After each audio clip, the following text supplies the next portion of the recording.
Canada has announced it is expelling Venezuela's ambassador to Ottawa, Wilmer Barrientos Fernandez, and its charge d'affaires, Angel Herrera.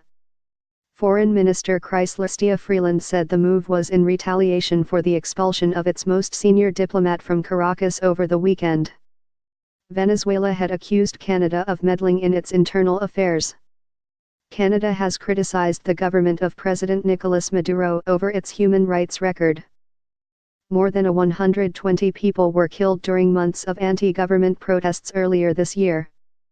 Canadians will not stand by as the government of Venezuela robs its people of their fundamental democratic and human rights, and denies them access to basic humanitarian assistance, said Ms. Freeland in a statement.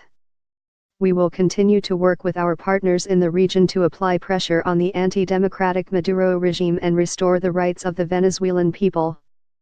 Ms. Freeland said Mr. Barrientos was already abroad and would not be allowed to return, while Mr. Herrera had been asked to leave. Canada had already imposed sanctions on senior Venezuelan officials in a move which angered the Venezuelan government.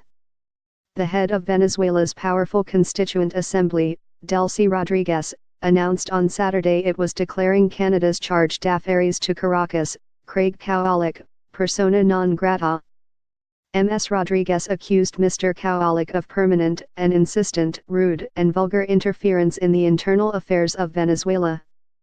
It also expelled the Brazilian ambassador, Rui Pereira, over the alleged violation of the rule of law by its government. Read, Venezuela expels top Brazil and Canada diplomats. Canada and Brazil were among a number of countries critical of Mr. Maduro's decision to, which effectively replaced the opposition-controlled National Assembly. The U.S. imposed sanctions on Mr. Maduro and the Trump administration labeled him a dictator.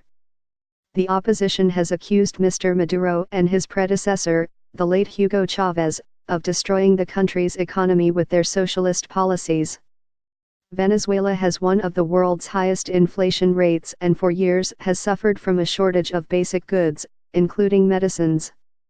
Mr. Maduro's 6-year term ends in 2019. He is expected to stand for another term in elections scheduled for next year.